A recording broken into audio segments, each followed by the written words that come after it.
13. Nous allons débuter la lecture au verset 1. Persévérez dans l'amour fraternel.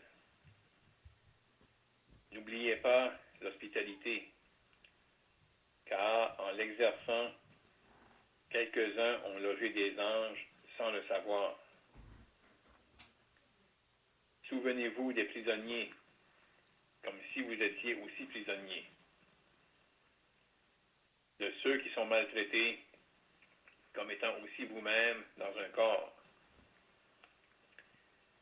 Que le mariage soit honoré de tous et le lit conjugal exempt de souillure, car Dieu jugera les débauchés et les adultères.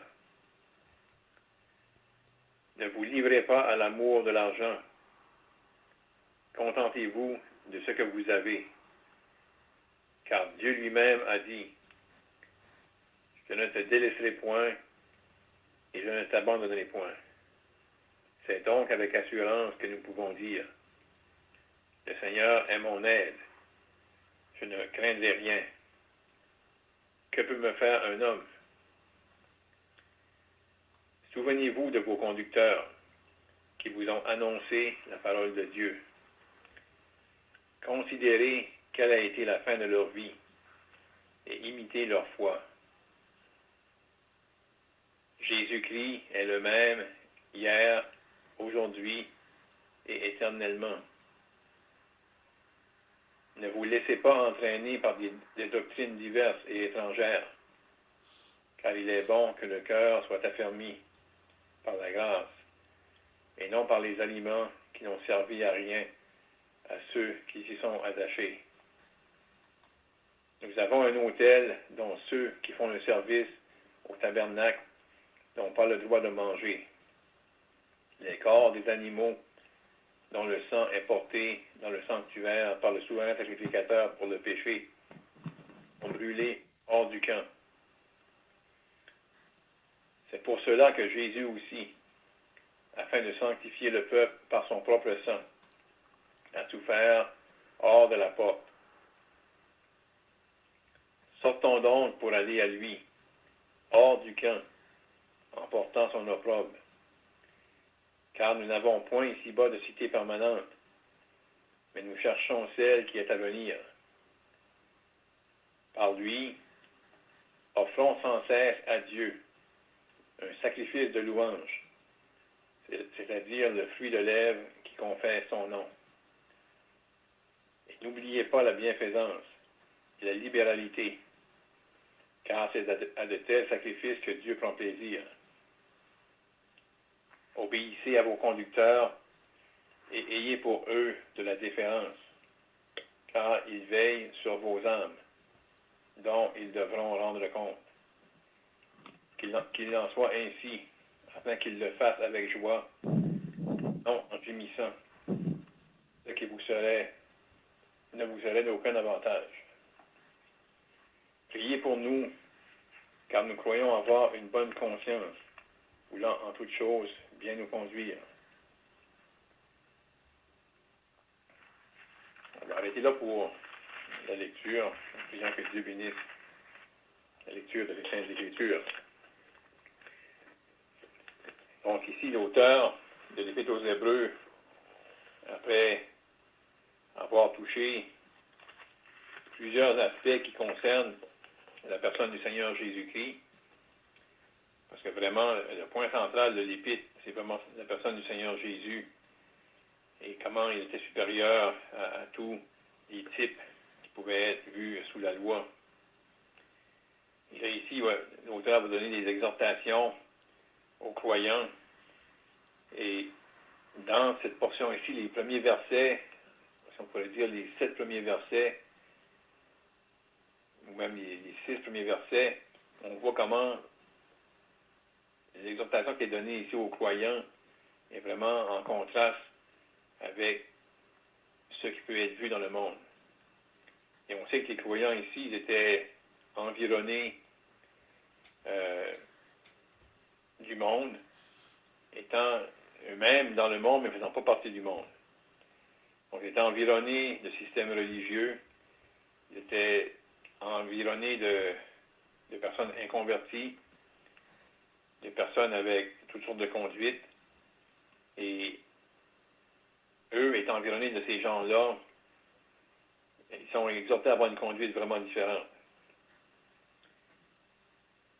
Le premier verset, ça nous dit « Persévérer dans l'amour fraternel ». Et on sait que c'est quelque chose qu'on peut voir dès le début de la Bible. Le mot ici, amour fraternel, c'est en grec, c'est le mot Philadelphia. Puis c'est vraiment, c'est un mot qui veut dire celui qui aime son frère. Par la suite, le mot est utilisé pour désigner l'amour fraternel, donc l'amour qu'on a les uns envers les autres, parmi nos frères et nos sœurs. Puis on sait au début de la parole de Dieu, Caïn a totalement manifesté l'opposé. Il a tué son frère. Nous ici, on est appelés à persévérer, à continuer dans cet amour-là. Quelque chose qui est rendu possible par le fait qu'on a le Saint-Esprit en nous, on est enfant de Dieu. C'est quelque chose qu'on est appelé à persévérer, à continuer à avoir l'amour fraternel. Ne pas oublier l'hospitalité. On sait que de plus en plus, on vit dans un monde qui est égoïste, un monde qui pense à soi. Mais ici, on est exhorté à avoir une conduite qui est différente. Et on ne va pas s'arrêter sur chaque verset, on va laisser l'étude, les commentaires pour les autres frères, mais ces choses ici, de penser aux autres, penser aux prisonniers, de penser à ceux qui souffrent, qui sont maltraités.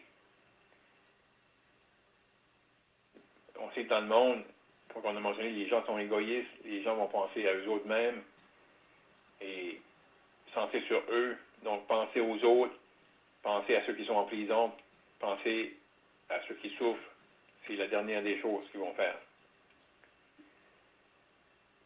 Le verset 4, on sait que c'est quelque chose qui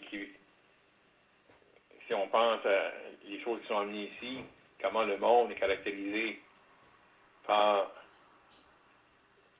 l'adultère puis la débauche. C'est ça qui marque. Puis on pense que c'était écrit presque 2000 ans passés. Le monde n'a pas changé. C'était là, à cette époque-là, c'est encore là aujourd'hui. C'était là même avant. Donc, d'avoir une conduite qui est vraiment différente de ce monde inconverti.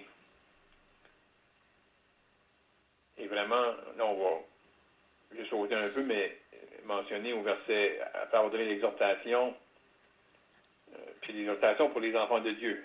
Puis si on pourrait dire, dans tout ça, c'est persévérer. Au verset 8, ça nous dit, Jésus-Christ est le même, hier, aujourd'hui et éternellement. Puis l'auteur mentionne ce verset-là, ces paroles-là, après avoir exhorté à imiter leur foi, se souvenir de leur conducteur, quel était leur fin, puis imiter leur foi. Donc les conducteurs, c'était ceux qui étaient avant eux, et éventuellement qui les ont conduits. On peut même penser que c'est peut-être des gens, soit que de leurs yeux,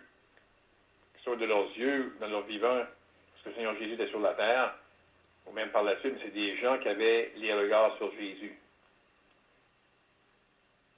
Puis on peut voir comment ils ont fini. Puis on est exhorté à les imiter, mais par la suite, il mentionne Jésus-Christ est le même, hier, aujourd'hui, éternellement. Il était le même pour ces conducteurs-là, il était le même pour ceux qui étaient présents à qui l'auteur de l'Épître écrivait, l'Épître, puis il est le même pour nous aujourd'hui. Par la suite, il va exhorter à faire attention de ne pas se laisser entraîner par des doctrines étrangères. Donc, on va considérer ça peut-être ce soir, je ne sais pas si on va se rendre jusqu'à là, mais vraiment, le fait que Jésus était le même hier, aujourd'hui et éternellement, il ne change pas.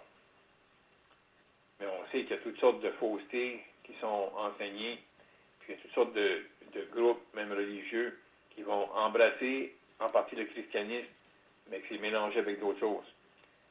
des doctrines étrangères, qui éventuellement peut faire en sorte que les croyants pourraient être influencés. On ne va pas en dire plus pour l'ouverture. On encourage les frères à participer par des questions et des commentaires. Et on pourrait tous être ce soir exhortés et instruits par la parole de Dieu.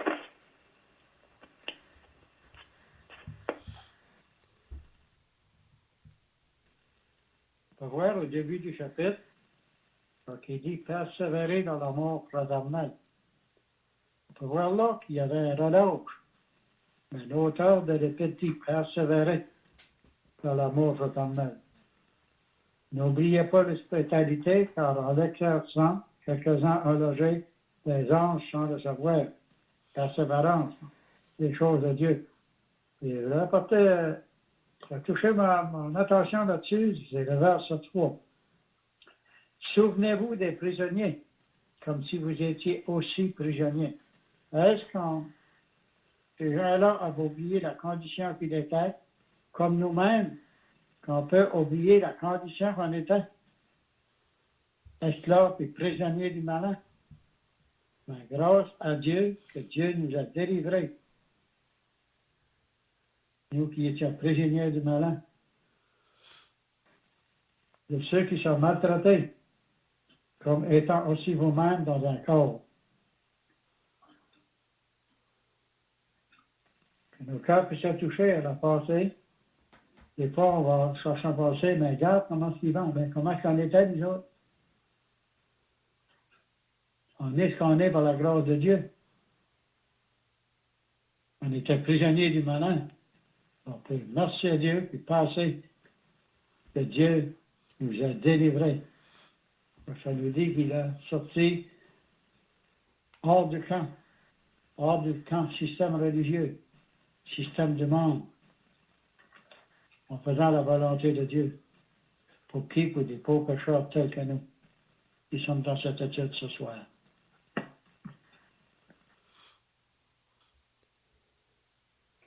Quand il dit persévérer, on peut continuer dans la persévérer.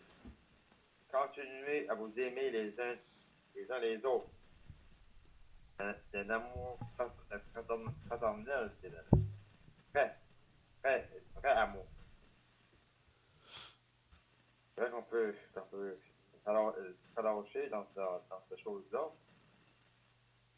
L'auteur des Hébreux nous dit de continuer à vous aimer. Un amour certain. Comme le Seigneur, on pense au Seigneur, c'est que c'est lui qui nous a aimés d'un amour éternel. C'est un bon exemple là. Hein.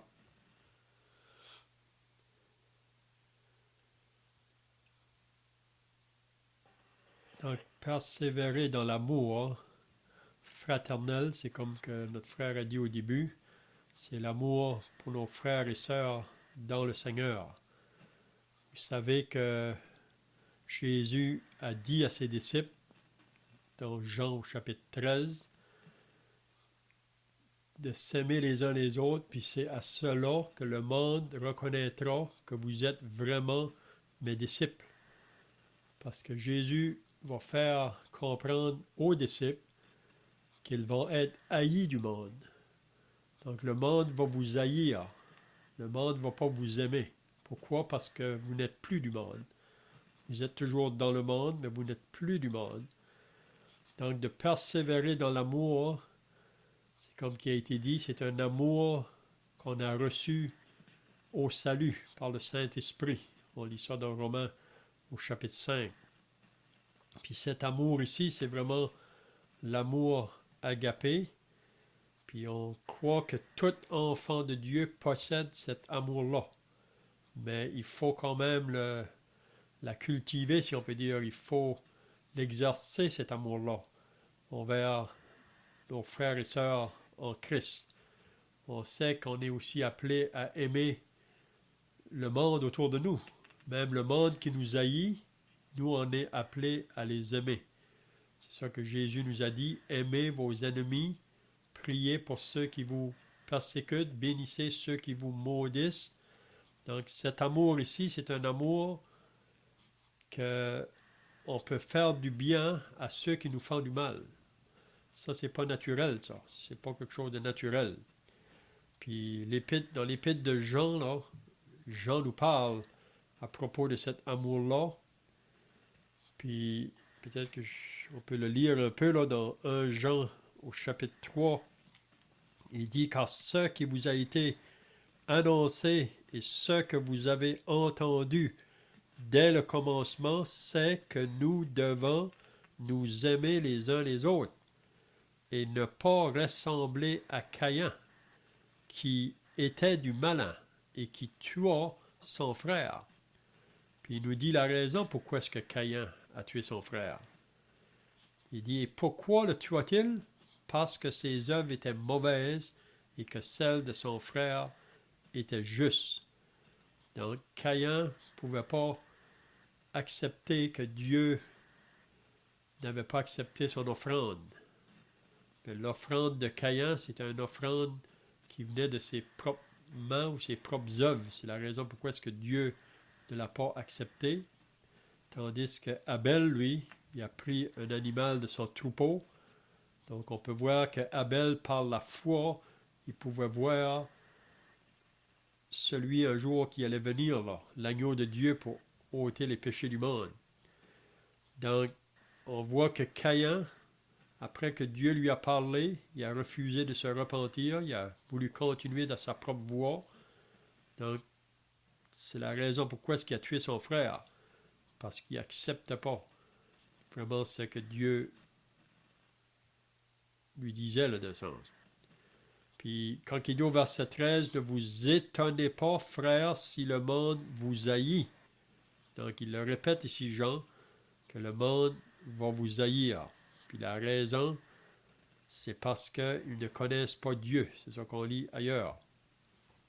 Donc, l'amour fraternel, c'est très important parmi les frères et sœurs, puis de ne pas faire aucune différence parmi le peuple de Dieu. Qu'on soit noir, blanc, jaune ou rouge, on devrait avoir un amour pour tous les frères, sans favorité. C'est Jacques nous dit ça au chapitre 2 de Jacques, il nous dit ça là. Ici, on a aussi l'idée dans l'amour fraternel, le fait que c'est le mot Philadelphia, puis c'est un lien avec le mot, un des mots amour, qui est en grec, qui est philéos. Puis, dans le Nouveau Testament, ce mot-là, comme l'amour agapé, on est appelé à aimer nos ennemis, même avec cet amour-là.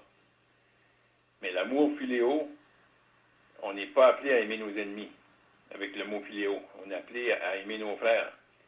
Puis dans cette idée-là, le philéo, il y a aussi l'idée de quelqu'un qui partage les mêmes intérêts, les choses en commun.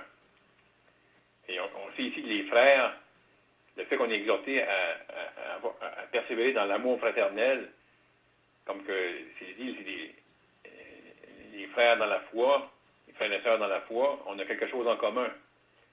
On partage quelque chose. Et des fois, parfois, on pourrait peut-être avoir certaines différences ou soit des passages qu'on aurait une opinion différente, quelque chose qu'on ne saisit pas tout à fait le même sens. Mais à la base, si on s'arrête et on considère qu'en Christ, ce qu'on a, puis le fait qu'on appartient à Christ, puis le fait qu'on a été arraché du monde, si on s'arrête, on a des choses en commun qu'on ne peut pas partager avec les inconvertis. C'est seulement avec le peuple de Dieu qui possède ces mêmes choses-là qu'on peut les partager. On est exhorté à s'aimer, à avoir cet amour-là fraternel, parce que vraiment, on partage quelque chose. Puis, ce mot-là, le mot philéa, j'ai pas regardé à tous les endroits que c'est utilisé, mais c'est même utilisé, le mot philéo, pour le père qui aime le fils. Parce qu'ils utilisent les deux mots. Ils utilisent aussi parfois agapé, mais le mot philéo, ça indique qu'on a quelque chose, on partage quelque chose en commun, on partage les mêmes intérêts, les mêmes buts. Puis, ici, les croyants, pour ceux, ils n'avaient pas les mêmes buts, ils n'avaient pas les mêmes intérêts, ils ne partageaient pas les mêmes choses que ceux qui, peut-être, avaient prophété, mais qui n'avaient vraiment jamais eu la vie, qui avaient retourné au judaïsme.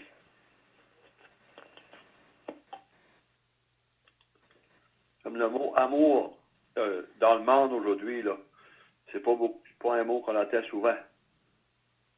Mais quand on entend des frères ou des sœurs dans le Seigneur dire à un converti, je t'aime, ils doivent trouver ça bizarre ou drôle que les chrétiens disent ça à eux autres. Donc, ici, dans Romains au chapitre 12, ici, le verset 10, par amour fraternel, soyez pleins d'affection les uns pour les autres. Donc, il faut regarder pas seulement nos frères et nos sœurs dans le Seigneur avec amour, mais le monde qui nous entoure aussi. Parce qu'ils doivent, eux autres, nous regarder et dire, mais, garde eux autres, ils sont sauvés, ils sont chrétiens, garde l'amour qu'il y a avant les uns pour les autres. C'est ça que l'Épître aux Romains nous dit, soyez pleins d'affection les uns pour les autres.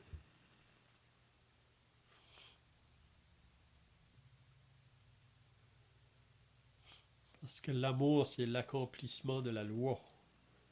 Donc, si on aime de cet amour ici, c'est que on va aimer premièrement Dieu.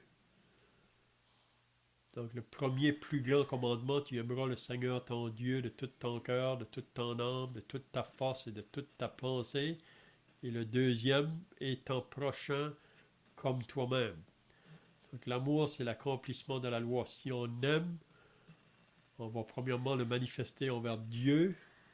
Puis comment qu'on va le prouver? C'est en obéissant à sa parole. Même Jésus a dit à ses disciples, si vous m'aimez, gardez mes commandements. Celui qui dit qu'il aime Dieu, mais qui ne garde pas ses commandements, Jean nous dit dans son épître qu'il est un menteur. Donc, c'est premièrement envers Dieu, mais aussi notre amour envers le prochain. Oui. Mais ici, on est exhorté premièrement, là, quand l'auteur de l'Épître aux Hébreux, là, il dit persévérer dans l'amour fraternel, c'est vraiment l'amour pour la famille de Dieu, si on peut dire. Parce que les chrétiens ici passaient par des grandes difficultés, des grandes persécutions. Il y en a qui avaient perdu des membres même de leur famille, qui les avaient rejetés là, parce qu'ils étaient chrétiens. Mais l'amour fraternel, on devrait persévérer dans ça.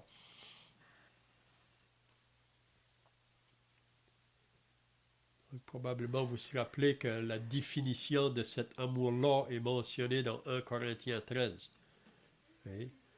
Puis Paul met ça très fort dans 1 Corinthiens 13, parce qu'il dit qu'on peut faire beaucoup de choses, mais s'il n'y a pas l'amour, ça vaut rien. Ça vaut rien. Donc, que le Seigneur puisse nous sonder, chacun de nous, dans tout ce qu'on fait. Est-ce que vraiment c'est fait avec cet amour-là que l'auteur de l'Épître aux Hébreux nous dit ici, là, de persévérer dedans. Donc, le verset 2, il nous parle d'une autre chose qui encourage les chrétiens de persévérer dedans, c'est l'hospitalité. Il dit, n'oubliez pas l'hospitalité. Puis il nous dit que si on va le faire, c'est possible qu'on va loger des anges sans le savoir. Donc, qu'est-ce que ça veut dire, l'hospitalité? Qu'est-ce que ça comprend, ça, d'exercer l'hospitalité?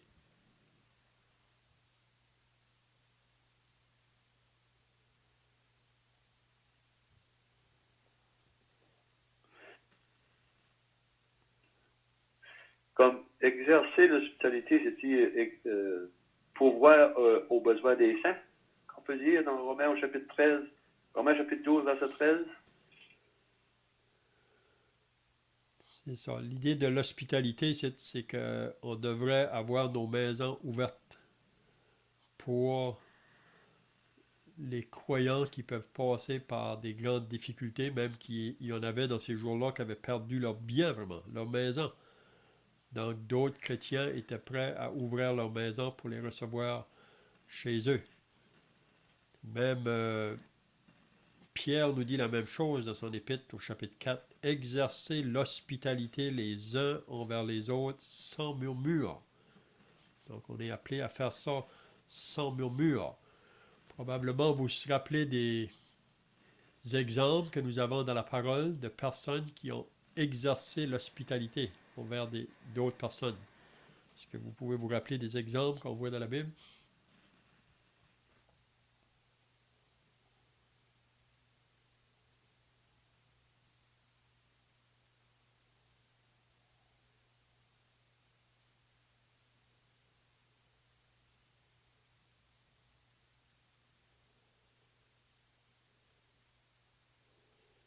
Souvent, l'hospitalité là, qui doit être donnée, souvent, c'était envers souvent des étrangers même qui voyageaient.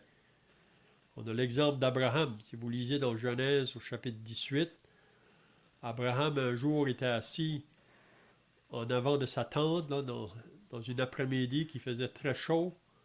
Puis ça nous dit qu'il a vu de loin 3 personnages qui s'est présentés devant lui. Puis ça nous dit qu'Abraham s'est levé. Il n'était pas jeune, Abraham, il avait 100 ans à ce moment-là. Il s'est levé, il a couru vers eux autres, puis il voulait leur donner un repas. Il voulait qu'ils entrent dans sa maison avant qu'ils continuent leur chemin.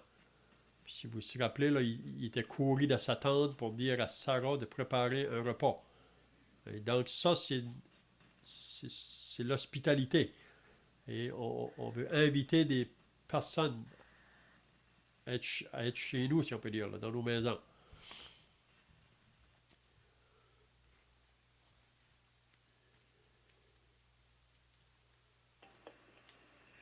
Puis dans cette histoire-là aussi, justement, si on voit la réaction d'Abraham, lorsqu'il les a vus, il les a invités, il a dit, permettez qu'on apporte un peu d'eau pour vous laver les pieds.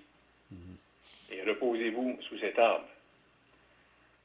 Puis là, ensuite, il a dit, je vais aller, puis là, justement, pour préparer un repas. Donc, laver les pieds, il invite les gens à se reposer, puis là, il veut les nourrir.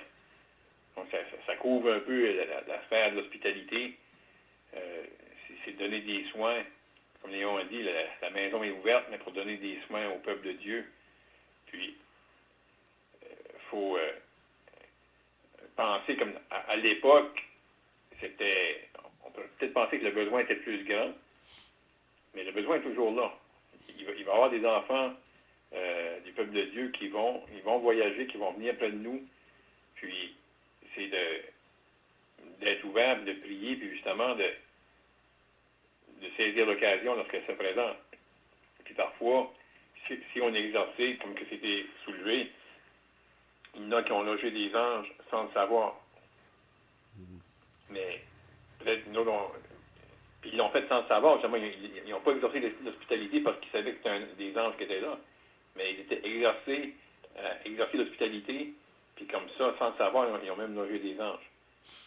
Donc on puisse prendre l'exhortation pour chacun de nous, puis être exercé comme que c'est mentionné, exercer l'hospitalité.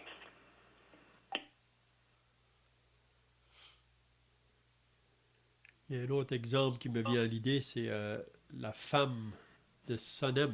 Si vous lisez dans 2 Rois au chapitre 4, cette femme-là, quand elle voyait le prophète Élisée passer par chez elle, là, ça nous dit qu'elle l'a pressé un journée d'accepter un repas. Elle a pressé le prophète. Puis ça nous dit par la suite qu'à chaque fois que Élisée passait par là, il arrêtait là. Donc cette femme-là avait toujours sa maison ouverte pour lui. Puis même, ça nous dit qu'elle a fait construire une chambre dans sa maison là, pour ce prophète-là. Parce qu'elle reconnaissait que c'était un homme de Dieu. Puis elle avait tout meublé la chambre pour lui. Peut-être quelque chose de très simple, mais c'était pour le bien-être de ce prophète-là là, qui était envoyé de Dieu. Puis si vous lisez l'histoire là, dans 2 Rois 4, vous allez voir que par la suite, Dieu a béni la femme, il lui a donné un fils, mais on sait que par la suite, plusieurs années après, le fils est mort, mais elle est allée vers le prophète qui est venu dans la maison, puis il a redonné la vie à ce fils-là, par la puissance de Dieu qui l'accompagnait. Donc si on va faire du bien aux autres, souvent ça va nous apporter une bénédiction sur nous-mêmes. Souvent.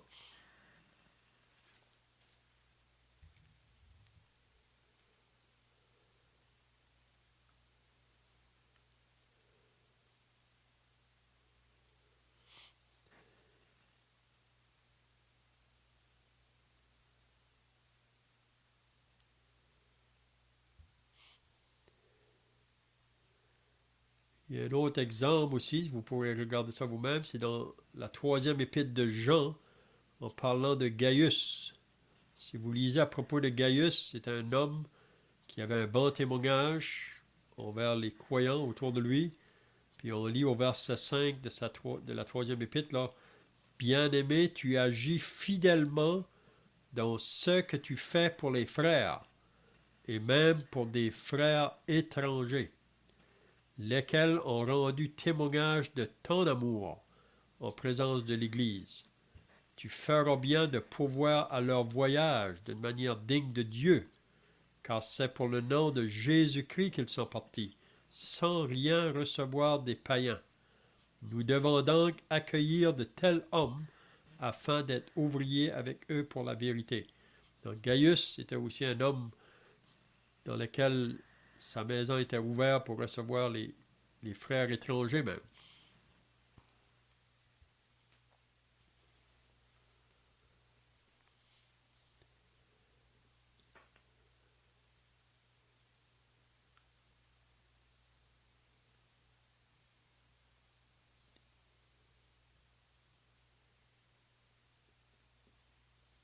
On peut penser aussi que lorsque des frères à l'œuvre viennent dans nos régions, c'est une bonne occasion là aussi de leur offrir l'hospitalité et de prendre soin d'eux. Parce que c'est vraiment une bénédiction pour chaque frère et sœur qui sont en communion dans les assemblées ici. Lorsque des frères à l'œuvre viennent nous visiter pour nous enseigner, prêcher l'Évangile, c'est une bonne occasion de pratiquer cette hospitalité.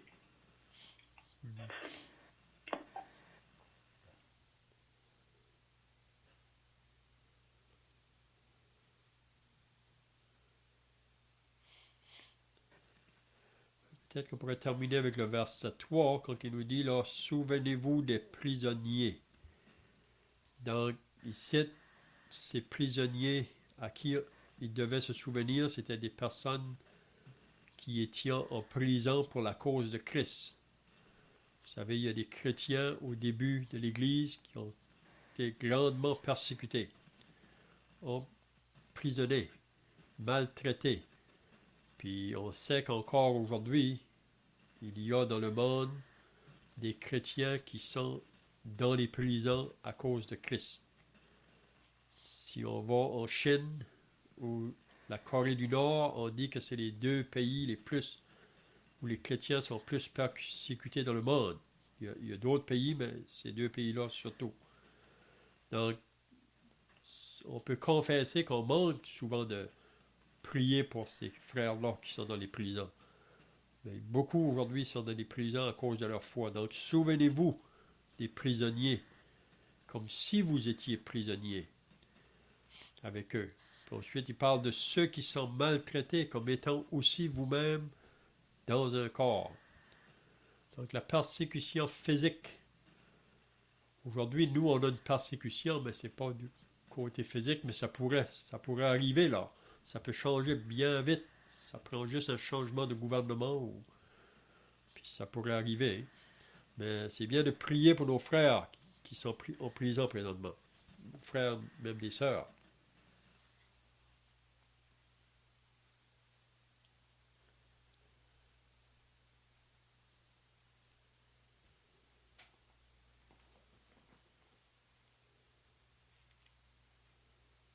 Dans Matthieu 25, là, on lit là, au verset 36, j'étais nu et vous m'avez vécu.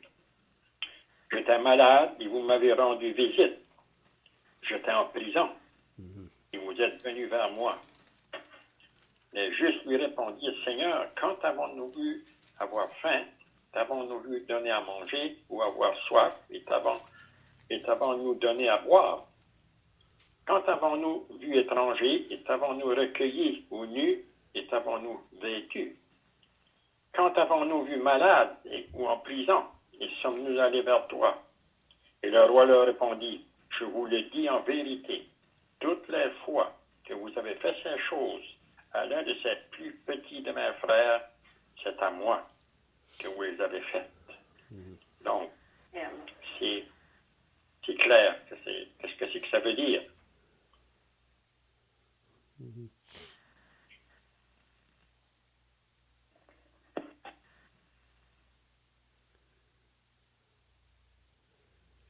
Et on a l'exemple aussi dans 2 Timothée, là, peut-être on peut arrêter là pour ce soir, mais dans 2 Timothée, quand Paul a écrit sa lettre à Timothée, Paul était en prison. Puis il nous dit là au verset 15, tu sais que tous ceux qui sont en Asie m'ont abandonné. L'apôtre Paul a été abandonné par beaucoup de croyants. Entre autres Phygel et Hermogène. Que le Seigneur répande sa miséricorde sur la maison d'Onésiphore, car il m'a souvent consolé et il n'a pas eu honte de mes chaînes. Donc on voit un homme ici qui a été prêt à s'identifier avec Paul qui était en prison là. Il dit, au contraire, lorsqu'il est venu à Rome, il m'a cherché avec beaucoup d'empressement et il m'a trouvé. Que le Seigneur lui donne d'obtenir miséricorde auprès du Seigneur en ce jour-là. Tu sais mieux que personne combien de services il m'a rendu à Éphèse. Donc on voit Onésiphore qui était prêt à s'identifier avec l'apôtre Paul qui était en prison pour la cause de Christ. Hein?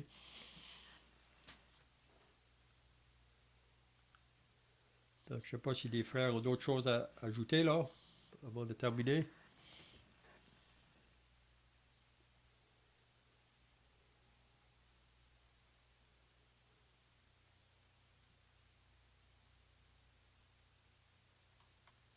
On peut terminer par la prière. Notre Dieu et notre Père, nous voulons maintenant te rendre grâce et te remercier pour ta parole que nous avons pu ouvrir ce soir, nous réalisant qu'elle est une lumière sur notre sentier. Et nous voulons encore te rendre grâce que par elle, nous apprenons à connaître tes voies et tes pensées. Donc on veut te remercier encore pour toutes les requêtes que nous avons faites entendre ce soir. On te prie, Seigneur, que tu vas répondre aux besoins de ceux qui nous entourent, qui sont éprouvés, soit par la maladie, soit par le deuil, soit par toute autre chose. On sait que nous vivons dans un monde qui est bouleversé, troublé en ce moment. Donc on te prie que tu vas encore atteindre ceux qui sont toujours sans Christ et sans Sauveur. Nous remettons donc cette réunion entre tes mains. Bénis ceux qui étaient présents ce soir et bénis ton peuple partout au nom du Seigneur Jésus. Amen.